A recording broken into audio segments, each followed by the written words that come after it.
હતો, મેં એક વખત આની આપણે સભામાં ચર્ચા કરેલી, જે એમાં પાંચમાની વાત કરેલી ને, મેં એની વાત કરેલી કે જેને પાંચમો હોય ને એ પેલા ચાર હોય એની પર વધારે ડોઝ કાઢે. જે પહેલા ચારની વાત કરેલી જ ને એને, તો હકીકતમાં પાંચમો સૌથી વધારે ખતરનાક છે. બરાબર. હું અત્યાર સુધી આને મારો અંગત અભિપ્રાય સમજતો હતો, કારણ કે મેં સત્સંગી જીવન વાંચેલું ભગવાનની કૃપાથી 2003-04માં, એટલે મને એમાંથી યાદ નહીં હતું. એટલે હું એને મારો અંગત અભિપ્રાય સમજ્યા કરતો હતો, તો બહુ હાઇલાઇટ નહીં કરતો હતો. એક વચનામૃતનું એક પ્રમાણ એના વિશે આવે છે. હું અત્યારે બધો ફોડ તમને એટલે નહીં પાડતો, હું બધો ફોડ પાડી દઈશ તો તમે ધ્યાનથી વાંચતો નહીં, સસ્પેન્સમાં મજા ના આવે. તો તમે ધ્યાનથી એને વાંચજો, પછી આપણે કાલે એના વિશે તમારા બધાનો અભિપ્રાય લઈશું. હવે તમારો પોતાનો શું અભિપ્રાય છે, બરાબર? પણ એને આજે ધ્યાનથી વાંચજો. ને હું તમને ગેરંટેડ કહું, અહીંયા બેઠેલા નહીં, દેવતાની સભામાં જે બેઠેલા જ ને એને પણ, અને નીચે પાતાળમાં જે બેઠા જ ને એ બધાને એમાંથી કંઈ ને કંઈ હેરાન કરે છે. જે લખેલું જ ને બધાને લાગુ પડે છે. આમાંથી કોઈ બાકાત નથી. 14 લોકના બ્રહ્માંડમાં જેટલા બધો છે એ બધાને એ બોર્ડ લખેલું છે, દરેકને લાગે છે. આમાં કોઈ ડિસએગ્રી નહીં થાય, બધાને જ લાગે છે. તમે કે એવું તો શું છે, તમે જોઈ લેજો, તમે પોતે પણ કહેશો ના એ બધાને લાગે જ છે, આમાં કોઈ બાકાત નથી. બરાબર. ચાલો, સ્વામિનારાયણ હરે, સ્વામિનારાયણ હરે. કાલે આપણે દ્વિતીય અધ્યાયની વાત કરી અને આપણે સ્તુતિ પ્રકરણ ઉપર અટકા હતા. સ્તુતિ પ્રકરણ એટલે ફેવરિટ, બરાબર. પર્સનલી મને પોતાને સ્તુતિ પ્રકરણ બહુ ગમે છે. જ્યાં જ્યાં સ્તુતિ હોય ત્યાં તમને ભગવાનના ગુણ જાણવાના મળે છે, અને ભગવાનના ગુણ ગાવા એ જ હરિભક્તનું સૌથી મોટું કાર્ય છે. હરિભક્તએ આ જીવાએ કરીને ભગવાનના ગુણ ગાવા એ જ સૌથી મોટું ફળ છે, પરમ ફળ કહ્યું શાસ્ત્રોમાં. કે ભાઈ ભગવાનના ભક્તે ભગવાનના ગુણનું કીર્તન કરવું આ કળિયુગમાં શ્રેષ્ઠ કાર્ય છે. એટલે જ્યાં સ્તુતિ પ્રકરણ તમને શાસ્ત્રોમાં દેખાય એ સ્તુતિને ગબડાવવાની નથી. ઘણા લોકો એ તો સ્તુતિ આવે છે પછી ગબડાવી દે. સ્તુતિમાં ઘણા બધા આપણે જે કોઈ એમ કે અર્થઘટનો, જે કોઈ માર્મિક રહસ્યો એ જાણવાના મળે છે. અને સૌથી મોટી વાત, સ્તુતિ કોઈ જેવા તેવાની થોડી થાય. તમે લોકમાં પણ સ્તુતિ કોની કરે, કોઈએ કંઈક યશ કીર્તિ કોની થાય, કોઈએ કંઈક મેળવ્યું હોય, કોઈનામાં કંઈક દમ હોય તો એની સ્તુતિ થાય ને. બાકી ચાલુ ચીલા માણસની થોડો કોઈ સ્તુતિ કરે છે. તો આ તો અલૌકિક વાત છે, પરલૌકિક વાત છે, ભગવાન સંબંધિત સ્તુતિ છે. સ્તુતિ કરવા વાળો હોય ને એ પણ મોટી સમજ ધરાવે. હા, અને સ્તુતિને સ્તુતિ નહીં થાય. સ્તુતિને ખુશામતમાં ફરક છે બાજો, સમજજો. સ્તુતિ ગુણ કીર્તન છે, એટલે જે ગુણ છે એ બતાવે છે, સમજજો. એટલે એને સ્તુતિ કહી છે. અને ખુશામત છે જે ગુણ નથી એ બતાવે છે. પેલો ખુશામત કરવાથી પેલો જેની તમે ખુશામત કરો છો એના ફાયદા કરતાં વધારે તમારો ફાયદો વધારે છે ખુશામત કરવા વાળાનો. એટલે પેલો ખુશામત કરે છે. એટલે ખુશામત ખરી પણ હોઈ શકે, ખોટી પણ હોઈ શકે, ને મોટે ભાગે ખોટી જો એટલે એને ખુશામત કહે. આ લોકો કહે ને ખુશામત તો ખુદા કો ભી પ્યારી હોતી હે. હે રોંગ, ખોટી વાત છે, ડિસએગ્રીડ. હું ટોટલી ડિસએગ્રીડ છું. ભગવાનના ભક્ત તરીકે તમે મને પૂછો તો હું આમ બટન ખોલીને ભાઈ ચડાવી દઉં આ શબ્દ ઉપર. ભગવાનની કેવી ખુશામત કરવાની? ભગવાનને કાં ખુશામતની જરૂર છે? આપણા જેવા ખેત કે બેગન કે જેને કંઈ ખબર પડતી નહીં હોય એને ભગવાનની એ ખુશામત કરી શકે? અરે આવું ભગવાનને ખુશામતની કોઈ જરૂર નહીં. ભગવાન એમ કંઈ નવરા નહીં બેઠા કોઈની ખુશામત સાંભળવા માટે. એ ખુશામત શબ્દ ખોટો છે, એ જગતનો શબ્દ છે. મહારાજે કહ્યું ને અમુક કહેવત ભલે પડી ગઈ હોય, ખુશામત બુશામત ખુદા કો પ્યારી હોતી એ ખોટી વાત છે, એકદમ હાવ ખોટી વાત છે. ભગવાનની સ્તુતિ થાય, અને જે ભગવાનની સ્તુતિમાં ભગવાનના ગુણો આવે છે એ રિયલ છે. ને એમાં જે ખુશામત કરવાવાળો જે હોય છે એ તો એનો લાભ ખાટવા માટે જે ન બોલવાનું એ પણ બોલે લૌકિકમાં. તો આમાં તો સ્તુતિ કરવાવાળો પોતે પણ સભાનતામાં છે, અને જેની સ્તુતિ કરે છે એ તો સર્વજ્ઞ છે, એ તો બધું જાણનારા જ છે. બરાબર. એટલે સ્તુતિમાં અને ખુશામતમાં ઘણો ફરક છે ભાઈ. એને લોકો ભલે કોઈ કવિઓ એને બંનેને એક સરખી કહેતા હોય કે બીજા ઘણા લોકો જગતમાં એવું કહેતા હોય ખુશામત ખુશામત, કોઈ ખુશામત નથી, એ સ્તુતિ છે. બરાબર ને, આપણે એને સ્તુતિ જ કહીએ. હલકા શબ્દનો પ્રયોગ કરવો નહીં,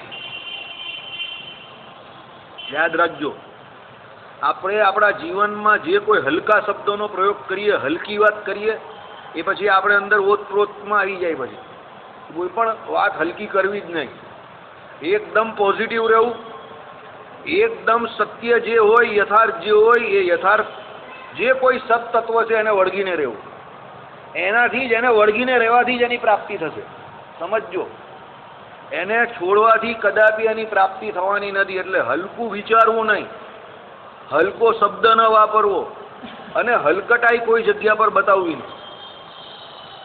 હા, મજાક મસ્તી માટે પણ તમે કરો એ આપણી મર્યાદામાં, ને બધાની મર્યાદા અલગ અલગ છે. તમારા ધંધા પ્રમાણે તમારે કંઈક કરવું પડતું હોય એ વાત અલગ છે. સમજો, કોઈને હસાવવાનો ધંધો હોય તો એને એવું કરવું પડે, કોઈનો રડાવવાનો ધંધો હોય તો એને પણ એવું કરવું પડે, એ વાત અલગ છે. પણ વ્યવહારમાં હલકટાઈ ના બતાવતા. હલકટાઈ એટલે તમને ખબર ને, આપણે એક આપણું હરિભક્ત તરીકેનું જે સ્ટેટસ બનાવેલું છે, સમજો કે હરિભક્ત ભગવાનનો હોવો જોઈએ, એને નીચે ન જવાનું. આપણે વ્યવહારમાં એ આપણે જાળવી રાખવાનું. તમે પૂર્વેના કોઈ પણ ભક્તો કે હરિભક્તો જે કોઈ હોય કે સંતો, એ બધાને જોવું કોઈ દિવસ એના સ્તરથી નીચે આવ્યા? ગોપાળાનંદ સ્વામી કે મુક્તાનંદ સ્વામીને તમે જોયા કોઈ દિવસ કે એના કંઈક સ્તરથી નીચે આવ્યા કોઈ દિવસ? કે પર્વતભાઈને તમે જોયા એવા કે એના સ્તરથી નીચે આવી ગયા? ભાઈ આપણે જવાની કા જરૂર છે? બરાબર, ચાલો. શતાનંદ મુનિ 8 શ્લોકથી સ્તુતિ કરે છે. ત્રીજો અધ્યાય આપણો શરૂ થયો ને ભાઈ. જે તમારે વિશે આ સર્વ જગત એટલે સૂત્રે મણિગણા ઈવ, સૂત્રમાં મણિગણની પેઠે વસે છે, અને જે તમો સર્વ જગતમાં અંતર્બહિર્શ્ચ તત્સર્વમ વ્યાપ્ય નારાયણ સ્થિત આ શ્રુતિમાં કયા મુજબ વસો છો એવા તમે વાસુદેવ છો. પહેલી જ વાસુદેવની વાત આવી ગઈ. બરાબર, વાસુદેવ શબ્દનો અર્થ શું કયો? પહેલા તમારે વિશે આ સર્વ જગત વસીને રહેલું છે. કેવી રીતે? સૂત્રની અંદર મણીઓ રહેલા જે પ્રમાણે, સૂત્રની અંદર મણીઓ રહ્યા જે પ્રમાણે ભગવાનની અંદર જગત વસીને રહ્યું. આનો અર્થ શું થાય સમજાવો?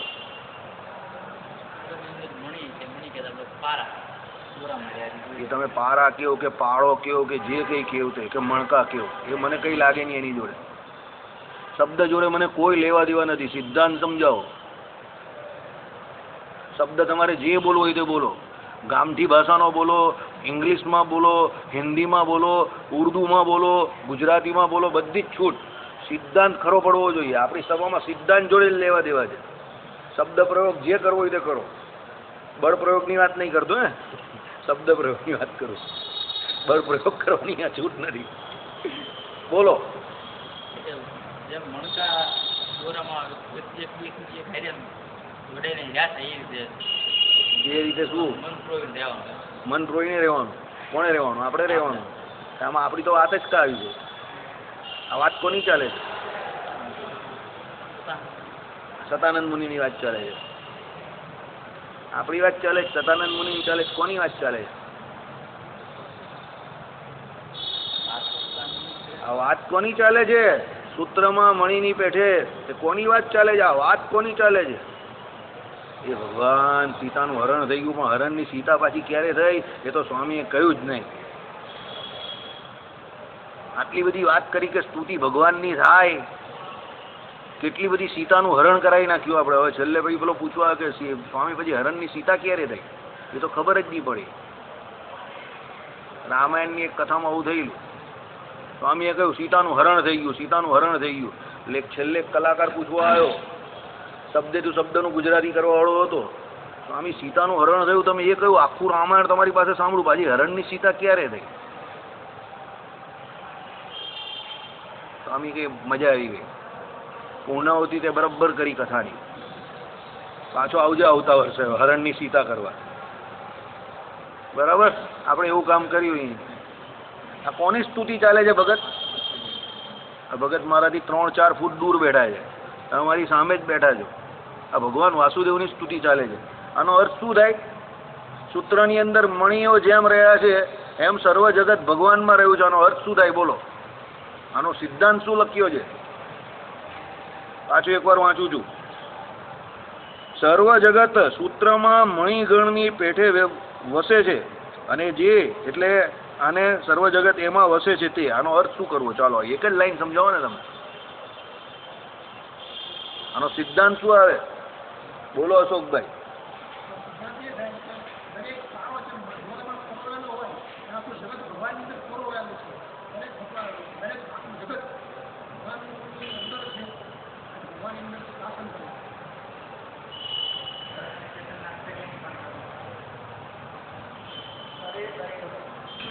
શું છે શરીર શરીરી ભાવ?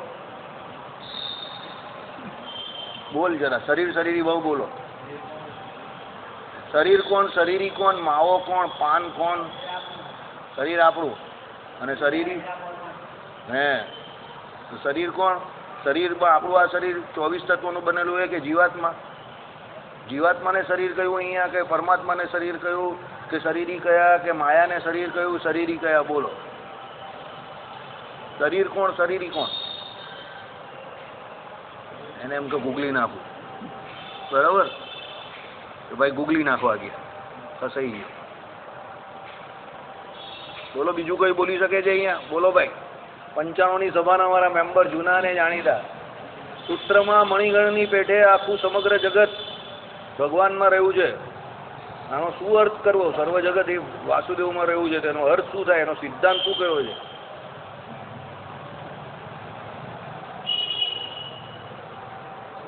સૂત્રમાં મણિગણ હોય તો સૂત્ર દેખાય ખરું? સૂત્ર બધા 108 મણકા છે, એનો આધાર છે, પણ દેખાય નહીં. એમ ભગવાન કોઈ દિવસ દેખાતા નથી, પણ બધાનો આધાર છે. આ સિદ્ધાંત છે. એટલે પેલા નાસ્તિકો કહે ને, કા છે તારો ભગવાન? આઈડિયા આવ્યો? માળા જોયા? ભગતની માળા લાવો, જાઓ લાવો, 1 મિનિટ. સોરી, તમારું માપ ભલે ખોળો થઈ જાય. હવે જો આ માળા છે, સમજી જાઓ. આ બધા મણકા છે. આ એક મણકા બધા રહેલા છે. તમને અહીંયા આમાં સૂત્ર દેખાય છે? દોરો દેખાય છે? બધા કેવા વ્યવસ્થિત છે. તેમ આખું આ જગત, આ 14 લોકનું બ્રહ્માંડ જેવું કલ્પી લો. અને એ ભગવાન એના આધાર છે નીચે. સમજો, દોરો દેખાતો નથી, પણ દોરાના આધારે રહેલા જ ને બધા મણકાઓ. દોરો ના હોય તો મણકાનું અસ્તિત્વ હોઈ શકે નહીં. ચોખ્ખી વાત છે ને? એમ ભગવાન વિના આ જગતનું અસ્તિત્વ હોઈ શકે નહીં. એટલે કહ્યું સૂત્રમાં મણિઓની પેઠે, એટલે મણિગણ લખેલા છે. મણિગણ એટલે એક મણિ નહીં, આખો મણિઓનો સમૂહ છે. આ બેઠું ઉદાહરણ છે, એકદમ પરફેક્ટ.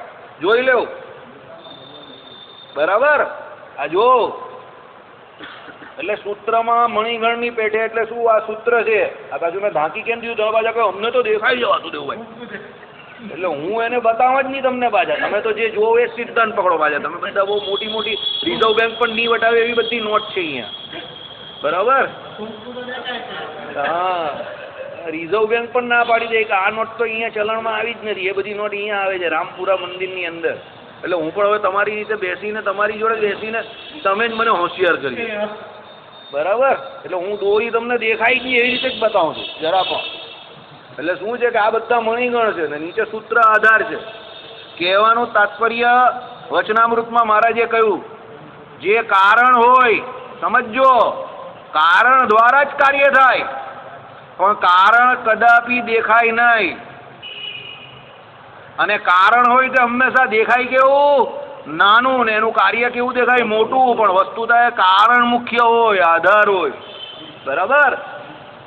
ચાલો, આ મુખ્ય સિદ્ધાંત. એટલે શું કહ્યું? જે તમારે વિશે આ સર્વ જગત સૂત્રે મણિગણા ઈવ, સૂત્રમાં મણિગણની પેઠે વસે છે. એટલે આખું જગત એ ભગવાનની અંદર વસે છે, બરાબર? હવે અને જે તમો સર્વ જગતમાં અંતર બહિશ્ચ તત્સર્વમ વ્યાપ્ય નારાયણ સ્થિત, આ શ્રુતિમાં કયા મુજબ વસો છો એવા તમો વાસુદેવ છો. એટલે તમે પાછા અંતર્યામી પણ બધામાં વસો છો. તે તમારી અંદર આખું જગત વસે છે, તમે બધાનો આધાર છો, ને તમે પાછા અંતર્યામી પણ બધામાં વસો છો. એટલે તમે જે પહેલા જવાબ આપ્યો અશોકભાઈ, જાગી જાઓ, ઉઠ જાગ મુસાફિર ભોરભાઈ, તમે પહેલા જે વાત કરી એ બીજા સવાલનો જવાબ આપેલો. અંતર્યામી વાત કરી ને તે એ પછી આવ્યું અંતર બહિશ્ચ. પહેલા જગતનો આધાર, અભિન્નનો નિમિત્તો ઉપાદાન કારણ. પહેલા જગત ભગવાનના આધારે રહ્યું છે, બરાબર? જો માયા છે એ કોના આધારે? વાહ, વેરી ગુડ. પહેલા માયા કોના આધારે? તમારું આ 5 તત્વોનું શરીર કોના આધારે બનેલું છે, રહેલું છે? જીવના આધારે. જીવ કોના આધારે? ભગવાનના આધારે. ભાઈ મહારાજે શું કહ્યું કે ભાઈ આ આખું અનંત કોટી બ્રહ્માંડ એટલે આ લીલા વિભૂતિ જે કઈ છે તે લીલા વિભૂતિ જે માયાની બનેલી છે તે બધાને વિશે ચેતન એવા કોણ રહ્યા છે? જીવાત્મા રહ્યા છે. એટલે ચેતન પ્રકૃતિ ભગવાનની જે છે એના દ્વારા આખી જળ પ્રકૃતિ એનું શું થાય છે?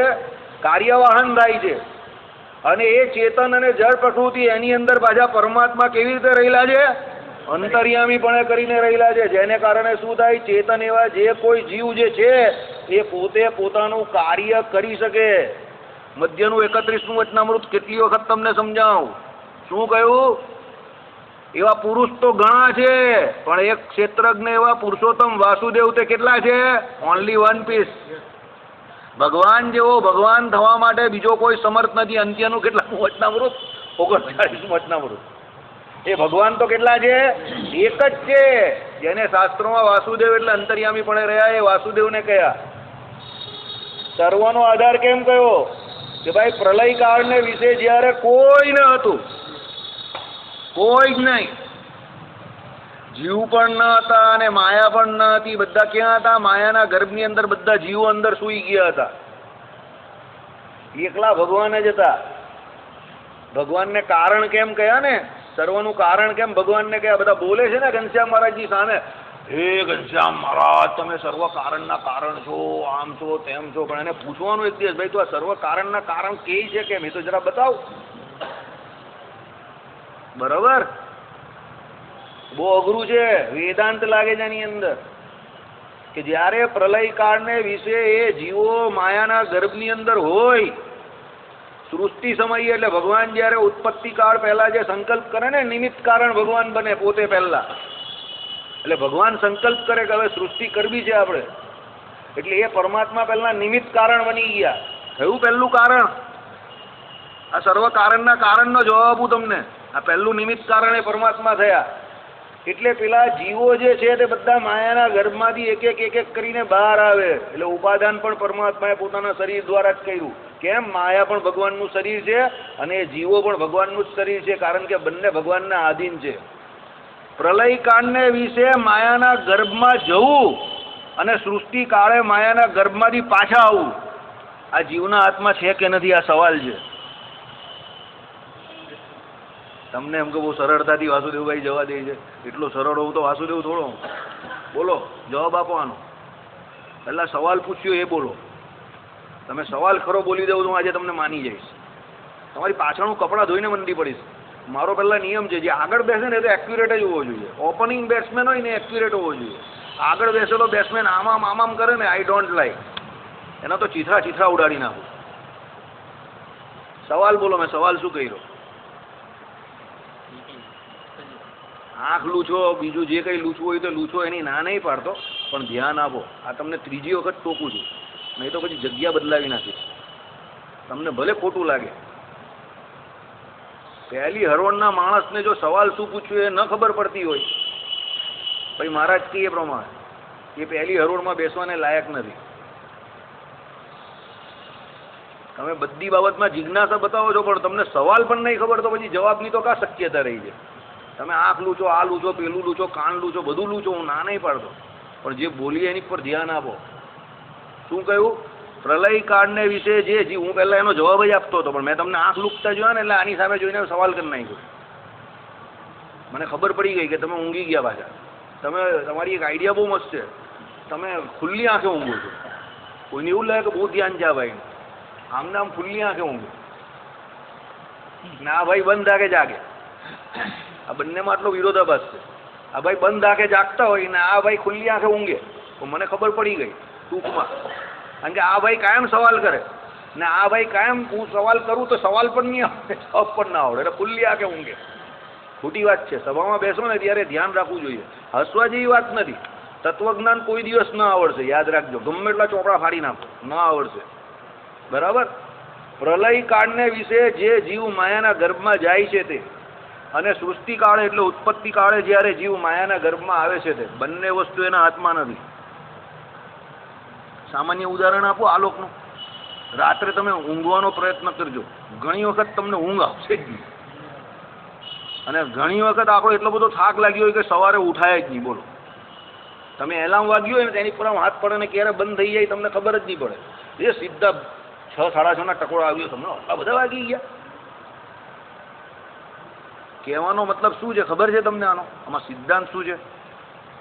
જીવ પોતે એક અવસ્થામાંથી બીજી અવસ્થામાં પણ નહીં જઈ શકતો, એટલો બધો પરાધીન છે. અને પેલો મૂછ પર લીંબુ દે અને માનના કોટા ફૂટી જાય ને તો આપણે એમ થાય કે હું માનના કોટા ફોડતો હોય. તારા હાથમાં ઊંઘવાનું નથી ને તારા હાથમાં જાગવાનું નથી, આટલો બધો પરાધીન છે ને તું પાછો ભગવાન જોડે દાદાગીરી કરે. પેલા લોકો કહે ને ટીવીમાં, અમે ભગવાનને નથી માનતા, એમ કહે કે અમે આમ છે ને તને ભગવાનને કે બીજાને કા ચિંતા તું માને કે ન માને. નહીં આવે, નહીં જ આપવી જોઈએ, નહીં જ આવતી હોતી, નહીં આવતી હોતી. આચાર્ય અનિલ વત્સજી મહારાજ એક રેશનાલિસ્ટની સામે બેઠેલા અને બીજા બધા બહેનો બેઠેલા, આપણા બધા જ્યોતિષ ને આ બધા ખગોળના એ, અને એક ગુગલીધરન હતો, બરાબર. એ ગુગલી એટલે હિન્દી, એ પેલું હિન્દી અંગ્રેજી બધું ભેગું બોલે. ગુગલીધરન જ નામ એનું, મદ્રાસી. સોનલ એનું નામ. એનું નામ સોનાલ છે, પણ હું તો એને સોનલ જ કહું છું. હું એવા લોકોની ઉડાડું જ કાયમ. હવે એ નથી માનતો એમાં. એની કુંડળી જોઈને પેલી બે નથી ને એને તરત કહી દીધું કે આને એક્સ્ટ્રા મેરિટલ અફેર છે. ને એની ઘરવાળીને ફોન કર્યો ને એની ઘરવાળીએ લાઈવ ટેલિકાસ્ટમાં આપાડ્યું. હકીકત છે એમ કે આના છે. પેલો ત્યાર પછી ગુગલી નાખતો બંધ થઈ ગયો, ટીવી પર દેખાતો જ બંધ થઈ ગયો. સોનલ ગાયબ થઈ ગઈ. હકીકતમાં ગયો, એના ચક્કર ચાલતા હતા બીજે બધે. જે સભામાં બેઠેલો બધા જ્ઞાનીઓની સભા હતી. કોઈ જ્યોતિષ આચાર્ય હતું, કોઈ ખગોળશાસ્ત્રી હતું, ને એવો ગમે તેમ વાત કરે, મન ભાવે એમ બોલે. એ કે હું તમારા હિન્દુઓના કોઈ ગ્રહણમાં નથી માનતો. એ બહાર જાય ગ્રહણની અંદર પેલા ચકલાપનનું ખાય. પછી આપણા અથર્વવેદને ચેલેન્જ કરતો તો બધામાં જ ચેલેન્જ કરતો હતો. હવે એક બેન બહુ હોશિયાર હતા, એ બધું જોયા કર્યું. પેલા બધા ટેકનિકલમાં માને, એટલે અમુક વખતે શું એવા માણસને નોન ટેકનિકલી પકડવા પડે. એટલે એનો જન્મ તારીખ ને બધું પૂછ્યું ને એની બર્થ ઓફ ડેટ ને બધું જોઈને એની કુંડળીમાં પાડી. એ બેન પહેલેથી છેલ્લે સુધી પ્રોગ્રામમાં કંઈ બોલતા જ નહીં હતા. પછી એમણે પેલા આચાર્ય અનિલ વત્સજીને રોક્યા અને પછી કહ્યું કે સાહેબ તમારું જ્ઞાન બરાબર છે, પણ મારું જ્ઞાન એવું કહે છે કે આની ઘરવાળીને ફોન કરો, આના લગ્ન બહારના સંબંધ છે. એ બોચીમાંથી જે પકડો એને, પહેલા તો એને જ પૂછ્યું કે તમારા લગ્નેતર સંબંધ છે બીજા જોડે, બોલો. એમ ગે બોલતો હતો એટલે પકડાઈ ગયો. એટલે એની ઘરવાળીને ફોન કર્યો તો એની ઘરવાળીએ એક્સેપ્ટ કરી નાખ્યું. હા એમ કે એના છે જ, એમ કે એના 12 ચક્કર ચાલે જ છે. એ પછી તો પેલો જે શો છોડીને ભાગ્યો છે અને પેલા લોકોએ જો હોલિયો બોલાવેલો, સ્ટાર પ્લસ પર આવેલો આ પ્રોગ્રામ, ગ્રહણ પછી જ આવેલો, આની આગલું કે એના આગલા ગ્રહણ પછી જ આવેલો, બરાબર. જે ભાગ્યો એ 2-4 વર્ષ થયા હશે, પણ મેં એ પ્રોગ્રામ લાઈવમાં જોઈ લો. હું અહીંયા મંદિરથી ગયો ને પછી એ ખેંચાખેંચ ચાલતી જ ને હું નાહી ધોઈને બહાર આવ્યો. મેં કહું આ કોણ છે, જરા જોઈએ તો ખરા. કહેવાનો મતલબ આપણા ખગોળ, આપણા ભૂગોળ, આપણા જ્યોતિષ, આ બધું સાચું છે ભાઈ મારા. આ કંઈક ફેંકાફેંક નથી. એ તો જે ભગવાનને નથી માનતા, જે નાસ્તિક તત્વો છે, જે દુરાચારી છે, જે ચારવાક છે, એ લોકો એને ન માને. આપણે તો પૂરેપૂરું માનવાનું છે. આ બધું સાચું જ છે, આ કંઈ ખોટું નથી, આ કંઈ ઉપજાવી નાખેલું નથી, બરાબર. અને કર્મફળ પ્રદાતા ઈશ્વર બધાને સજા કરે જ છે.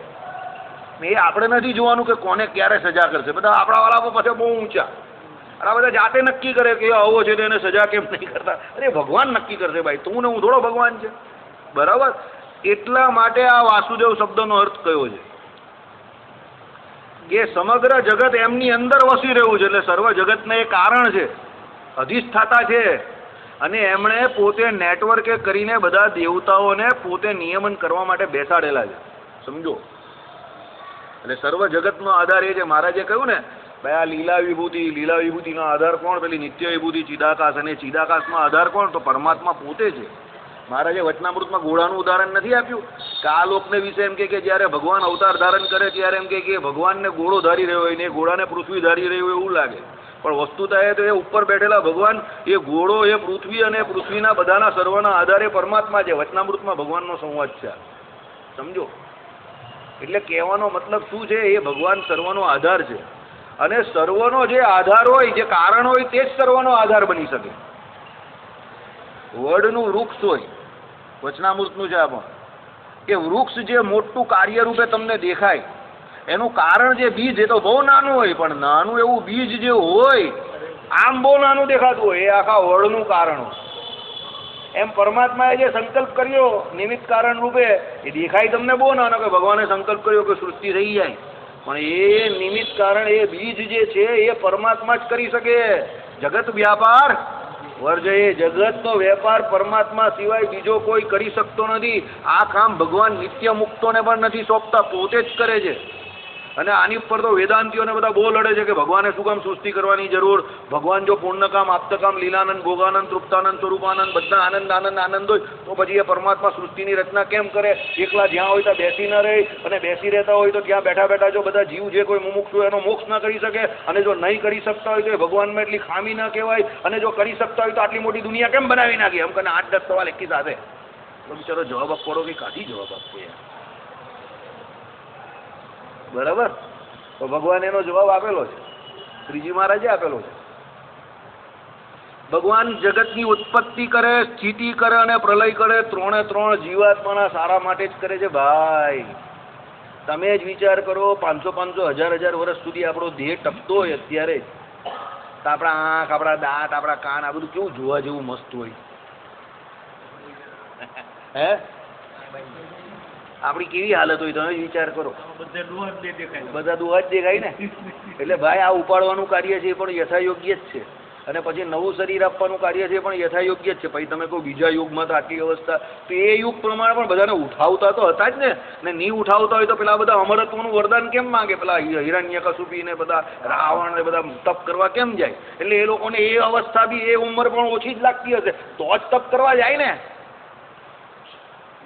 અત્યારે 100 વર્ષની જિંદગીમાં કોઈ અમરત્વ માંગવા માટે તપ કરવા જતા નથી ને, ત્યારે હજારો ને લાખો વર્ષ માટે જતા હતા. તો એમને એ ઉંમર પણ નાની જ દેખાતી હશે ને એ યુગ પ્રમાણે. સમજો, આ બધી વસ્તુ હોવા છતાં પરમાત્મા ત્યાંના ત્યાં જ છે, અને સર્વના કારણ બનીને બેઠા છે, અને છે જ કારણ બનીને બેઠા. એટલે કે એવું નથી કે સો કોલ્ડ કહેવા પૂરતા, એવું નથી, છે જ કારણ. અને પાછા એ જગતની રચના કર્યા પછી પાછા અંતર્યામી બળે અંદર રહી છે. લે,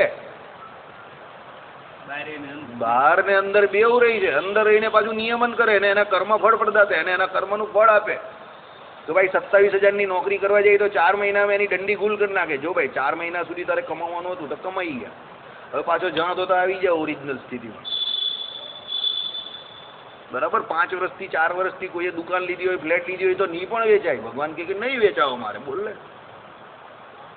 જમીન લીધી હોય તો 10 વર્ષ ભાવ નહીં વધે, અને બીજાને વેચાય તો 6 મહિનામાં વધી જાય.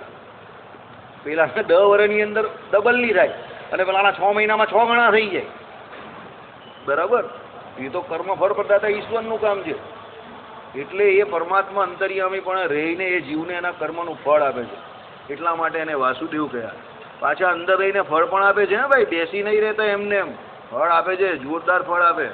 જ્યારે જેને જે આપવું હોય તે આપે. સમય પણ એ પરમાત્મા જાતે નક્કી કરે. બરાબર? તમને જે કંઈ આપવાનું હોય તો બધું પરમાત્મા જાતે નક્કી કરીને આપે છે. એટલે એને વાસુદેવ કહ્યા. હવે ખબર પડી વાસુદેવ શબ્દના અર્થમાં? ભગવાનનું અનાદિ નામ છે વાસુદેવ. બરાબર? ધામમાં જે ભગવાન રહ્યા એમનું નામ પણ વાસુદેવ છે. જે મૂર્તિ ભગવાનની કહી ને અક્ષરધામમાં, એનું નામ પણ વાસુદેવ છે. અંતર્યામી પણ જે કહ્યા એને પણ વાસુદેવ કહ્યા, શ્રી કૃષ્ણ કહ્યા. બરાબર? ભાઈ કોણ? ચાલો, એટલે એ જ તમો કેવળ, તો સોરી, શ્રુતિમાં કહ્યો એવા તમે વાસુદેવ છો, તે વિષ્ણુ પુરાણમાં કહ્યું છે. સર્વત્રાસો સમસ્તમ, બહુ મોટું છે આગળ જે. એ જ તમો કેવળ કરુણાએ કરીને જ ભરતખંડના ત્રિવિધ તાપથી તપી ગયેલા સર્વ મુમુક્ષુ મનુષ્યોના ત્રિવિધ તાપની નિવૃત્તિ કરવા પૂર્વક પરમાનંદની પ્રાપ્તિરૂપ આત્યંતિક ક્ષેમ માટે દેવર્ષિ રૂપે અવતરીને પોતાના આચરણથી બીજાઓને મોક્ષોપાય બતાવવા પૂર્વક કલ્પ પર્યંત તીવ્ર તપસ્યાના આચરો છો. આવા અપાર કરુણાનિધિ મુનિવર રૂપે વિરાજમાન બદ્રીનાથ આપ નારાયણની હું સ્તુતિ કરું છું. કેટલી ઊંચી વાત કરી, બહુ ઊંચી વાત કરેલી છે. સ્તુતિ તો જોવો એટલે આ સાહેબે કહ્યું એ પ્રમાણે સ્તુતિ કરવા વાળો પણ હોશિયાર હોવો જોઈએ. એ હોશિયાર છે, જોવું તમે. આમાં સ્તુતિમાં મુખ્યત્વે પંચરાત્રમાં જે ભગવાનના 5 રૂપ કહે, 5 રૂપની વાત આવે. અને એ માણસ જે હોશિયાર હોય, ભણેલો હોય, ત્રિકારદર્શી હોય, ભગવત ભક્ત હોય, એ જે 5 રૂપની ઉપાસના, એ 5 રૂપનું ધ્યાન, એ 5 રૂપની સ્તુતિ કરી શકે. પહેલા ભગવાનને સર્વ કારણના કારણ કયા, ભગવાનને સર્વ અંતર્યામી કયા. બરાબર?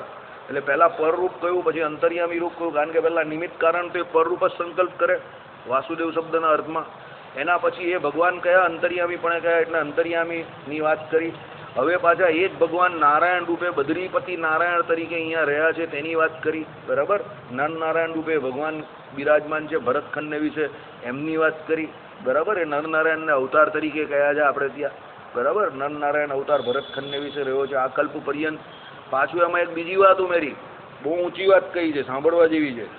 ત્રિવિધ તાપની નિવૃત્તિ તો કરે જ છે, ચાલો, એટલે આધિવ્યાધિ ને ઉપાધિ આપણી એ તો એનો તો નાશ કરે છે. આ તો બધું સિમ્પલ છે, કેવળ કરુણા કરીને એ પણ સિમ્પલ છે. પણ એક વસ્તુ બહુ સારી છે, પોતાના આચરણથી બીજાઓને મોક્ષ ઉપાય બતાવવા પૂર્વક. એટલે એ જે ઋષિ રૂપે રહેલા છે એ પોતે જેવું આચરણ કરે એવું આચરણ આપણે કરશું તો આપણો મોક્ષ થશે. હા, આઈડિયા આવ્યો. એટલે પોતાના આચરણથી મોક્ષ ઉપાય કરનારા બધા માટે, એટલે આપણે બધા જે મોક્ષ ઉપાય કરવા બેઠા છે આપણું આચરણ કોના જેવું હોવું જોઈએ? પેલા નરનારાયણ ઋષિ જેવું હોવું જોઈએ. એટલે શું કહ્યું? બીજાઓને મોક્ષો ઉપાય બતાવવા પૂર્વક કલ્પ પર્યંત તીવ્ર તપશ્ચર્યાના આશરો. તમે શું કરો છો? આચરો છો. કાલે આપણે આ વાત કરીને આ કલ્પ રહેશે ત્યાં સુધી નરનારાયણ ભગવાન રહેવાના છે, બરાબર. આવા અપાર કરુણાનિધિ એમ કે મુનિવર રૂપે બિરાજમાન, કે આ મુનિ રૂપે બિરાજમાન છે ને એવા નારાયણની હું સ્તુતિ કરું છું. શ્રી ભગવાનના ગુણગાન રૂપ અમૃતના આસ્વાદમાં આતુરતા રૂપ શોભાયુક્ત નારદાદી મુનિમંડળોએ નિરંતર જેના ચરણ કમળ સેવ્યા છે અને જેમાં નીડ એટલે શું કે ભાઈ પક્ષીઓના સ્થાનરૂપ માળાઓ નથી એવા ઘાટા સજ્જડ પાંદડાથી વ્યાપ્ત વિશાળા નામથી પ્રસિદ્ધ વિશાળ બોરડીના વૃક્ષ તરે બેસીને વેદના રહસ્યાર્થનો મુનિઓની સમક્ષ પ્રકાશ કરનારા આપ નારાયણની સ્તુતિ કરું છું. એટલે હવે જે આખું બદ્રી ધામ ત્યાં વ્યાસજીએ જે વર્ણન કર્યું એ પ્રમાણે અને આપણા શ્રીજી મહારાજે બદ્રિકાશ્રમનું જે વાત કરી એ પ્રમાણે આખું બદડી વિશાળા થયું. એટલે વડનું એક બહુ મોટું વૃક્ષ છે, એ વૃક્ષની નીચે ભગવાન તપ કરવા બેઠેલા છે, બરાબર. એની વાત કરી કેવું કે પક્ષીઓના સ્થાનરૂપ માળાઓ નથી એવા ઘાટા સજ્જડ પાંદડાથી વ્યાપ્ત. એટલે અંદર ઘાટું એટલે એટલા બધા પાંદડા છે અંદર કે અંદર માળો બને જ નહીં. જગ્યા હોય તો માળો બને ને, એટલા બધા પાંદડાઓ છે એની અંદર, એકની અંદર એક, બરાબર. સજ્જડ મોટું વન જેવું હોય ને એવું ઘાટું એકદમ છે ઝાડ. એની અંદર શું વિશાળ બોરડીના વૃક્ષ તરે બેસીને, એટલે મોટી એ બોરડી છે એની નીચે વૃક્ષ તરે બેસીને વેદના રહસ્યાર્થનો, વેદોમાં જે રહસ્ય છે તેની મુનિઓની સમક્ષ પ્રકાશ કરનારા. એટલે કાયમ એ કથા વાર્તા કરતા રહી છે નારાયણ ભગવાન. આપ નારાયણની હું સ્તુતિ કરું છું. આવું વાતાવરણ ક્યારે હતું સંપ્રદાયમાં તમને યાદ છે? આ જે શ્લોક છે આવું વાતાવરણ સેમ ટુ સેમ ક્યારે હતું?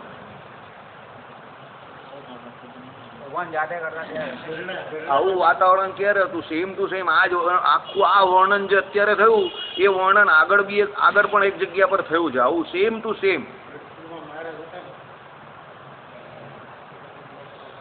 અરે સંપ્રદાયનો મેઇન પ્રસંગ બદ્રિકાશ્રમમાં શ્રાપ થયો ત્યારે નરનારાયણ રૂપે. અરે યાર तुम लोग तो क्या कमाल करते हो. આજ બદ્રી વિશાળા, આજ બદ્રિકાશ્રમ સંપ્રદાયનું મૂળ યાર, આ યાદ ન રાખો, હદ થઈ ગઈ યાર.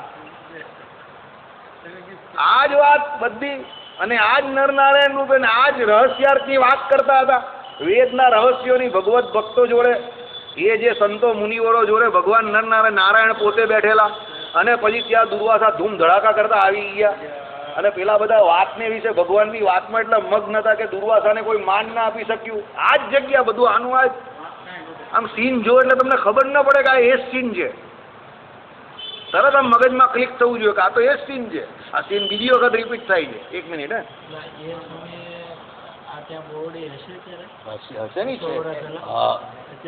હશે જ ને, તો હશે જ 100% હોય, હશે જ. હું કેમ હશે જ. આ બદ્રિકાશ્રમની વાત છે. આ નારાયણની જે સ્તુતિ કરે છે એ કોની વાત કરે છે? બદ્રિકાશ્રમમાં જે શ્રાપ થયેલો એની વાત કરે છે, દિવ્ય વાત છે તેની વાત કરે છે. આ દિવ્ય કયા પ્લેસ? જે આ બદ્રિકાશ્રમ છે ત્યાં દર્શન આપ્યા, ત્યાં સ્તુતિ કરે. એ સ્તુતિ કરે છે કયા ભગવાનની કરે છે? જે દિવ્ય રૂપે ભગવાન આવ્યા ને હવે એની સ્તુતિ ચાલે છે.